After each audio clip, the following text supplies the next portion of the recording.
Depuis juin 2016, il existe une plateforme de rénovation énergétique de l'habitat nommée Repère Habitat, créée par la communauté d'agglomération de Saint-Quentin-en-Yvelines et l'ALEC, l'agence locale de l'énergie et du climat de Saint-Quentin-en-Yvelines. Ce soir, nous recevons Tiffany Buzeau, chargée de mission énergie de l'ALEC, pour nous parler de cette plateforme. Bonsoir Tiffany, bienvenue dans le MAG sans sensation. Bonsoir Matt. Accompagner la réalisation de travaux de rénovation énergétique, c'est l'objectif principal de Repère Habitat. D'où vient cet accompagnement ? Il y a une nécessité à ce type de rénovation ?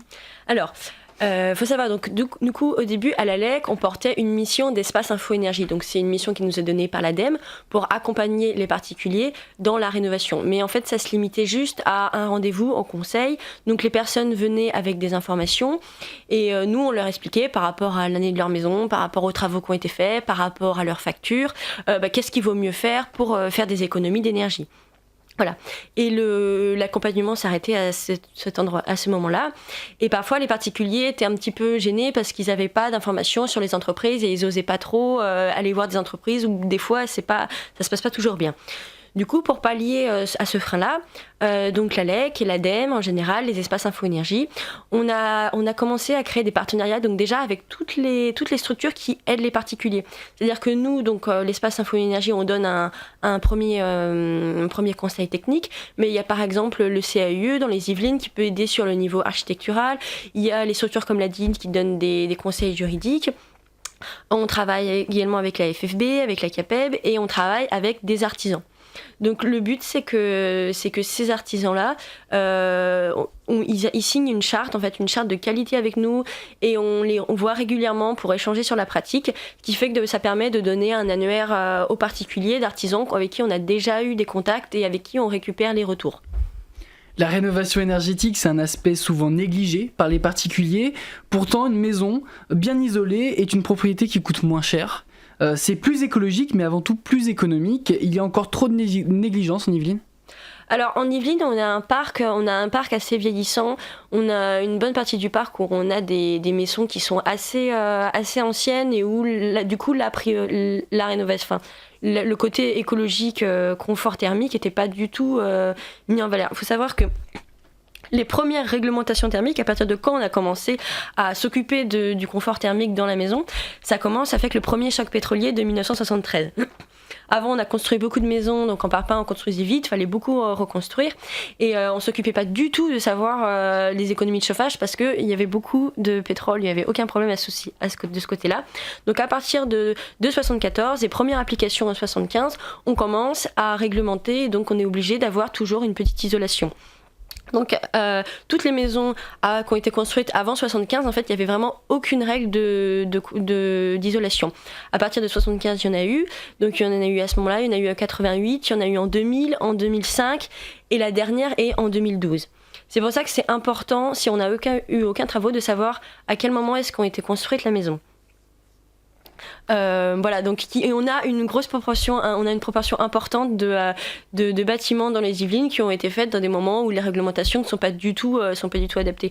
Par exemple, aujourd'hui, une bonne isolation des murs, quand on va faire une rénovation, on est à peu près sur 15 cm d'isolant. Vous voyez qu'il y a très peu de maisons actuellement construites où il y a vraiment 15 cm d'isolant au niveau des murs. Et il y a beaucoup de particuliers qui viennent vous voir pour s'isoler correctement ? Alors, on n'en a jamais assez, mais aujourd'hui, depuis la création de la plateforme, on accompagne à peu près 180 ménages. Et qui peut en bénéficier et surtout comment ? C'est une plateforme sur internet à la base, www.repère-habitat.fr, et une fois connecté, il y a un formulaire en ligne qui est à remplir, c'est ça ? Oui, c'est ça. Alors, qui peut en bénéficier ? Tout le monde, toutes les personnes qui ont un projet de rénovation, donc que ça soit un gros projet tel l'isolation des murs par l'extérieur, la toiture, ou même le changement de chauffage, enfin un simple changement de chaudière. Donc en fait les personnes, voilà, ils se connectent sur le site Repère Habitat, faut s'inscrire puis remplir un questionnaire sur son logement. Ensuite, vous avez un rendez-vous donc avec un des conseillers de l'ALEC. Vous pouvez également avoir un rendez-vous avec les autres structures partenaires. Vous pouvez, s'il y a besoin, des fois quand on va avoir un gros projet de rénovation, on peut avoir besoin d'un audit thermique, une petite étude où c'est un professionnel qui vient chez vous pour analyser vraiment quels sont les postes les plus déperditifs. La LEC peut également mettre à disposition une caméra thermique, donc c'est un prêt gratuit de la caméra thermique que vous faites les clichés vous-même et c'est analysé ensuite avec le conseiller info-énergie. Bon, faut savoir qu'il y a quand même beaucoup de demandes sur cet outil. Et ensuite, voilà, les particuliers, ils ont accès donc à l'annuaire des entreprises. Une fois que vous avez obtenu les devis, les personnes peuvent revenir vers nous pour qu'on puisse discuter ensemble de ce qu'il peut avoir et puis répondre à certaines questions. Ou parfois, un devis, c'est vraiment très technique, c'est compliqué à comparer. Et on aborde également à ce moment-là toutes les aides financières. Il faut savoir qu'il y a des aides financières qui ont changé récemment en 2019.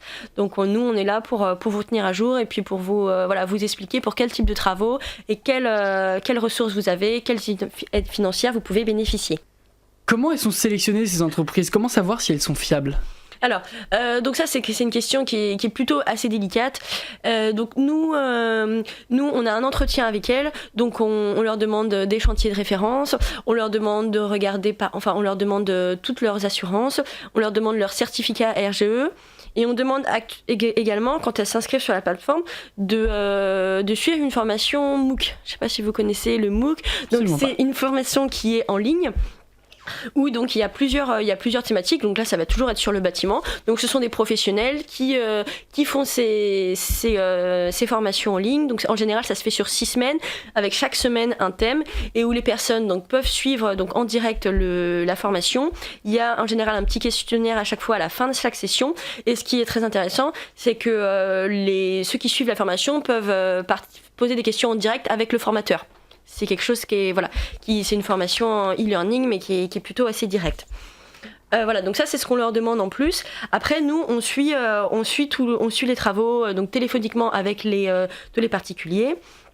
On fait des ateliers régulièrement avec les entreprises pour pouvoir échanger sur les pratiques, sur les problèmes qu'on peut avoir, sur comment est-ce qu'on peut améliorer sa pratique au quotidien. On travaille avec la FFB et la CAPEP pour ça. Et puis ensuite, il y a aussi la possibilité une fois que pour les rénovations qui ont été performantes, nous on organise des visites de maisons rénovées en fait pour tous les particuliers qui ont un projet de rénovation. Donc là aussi c'est un peu l'occasion de montrer aux entreprises le travail qu'elles peuvent accomplir. Donc toute l'occasion de faire un travail exemplaire. Comment pouvoir faire ces visites ? Moi, exemple, je suis intéressé. Comment je vous contacte ? Alors, il faut vous inscrire sur notre newsletter. Donc, on fait une visite par mois. Donc on essaie à chaque fois de varier un petit peu les thèmes et puis de varier un peu les territoires. Donc je vous redonne l'adresse de la newsletter. Donc c'est info-du6 énergie@énergie-du6sqy.com. Voilà, vous envoyez un mail pour dire que vous voulez être inscrit et puis on vous enverra donc tous les mois notre newsletter avec la nouvelle maison rénovée. Et l'actualité maintenant avec la 3e édition du Salon de la rénovation énergétique dont vous faites partie. Oui. Alors, ça fait 2 années de suite qu'on organise le salon de la rénovation énergétique. Donc, c'est une journée, en général un dimanche, où on rassemble donc tous les acteurs qui peuvent vous aider dans votre projet. Donc, tous les acteurs publics et puis tous les acteurs privés, donc dont j'ai parlé tout à l'heure. Et donc là, c'est l'occasion, une journée, de pouvoir rencontrer tout le monde. Donc, si vous avez un projet ou si vous avez une petite idée, vous pouvez prendre tous les renseignements dont vous avez besoin, des structures comme nous et puis des professionnels. Donc cette année on essaiera de la réaliser donc sur le territoire du parc naturel régional de la Haute-Vallée de Chevreuse. Tout au long de la journée il y aura des animations, des conférences et également une visite organisée.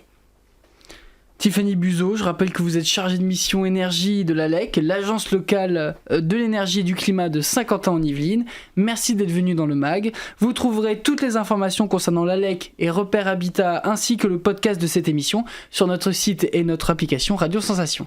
Merci Matt.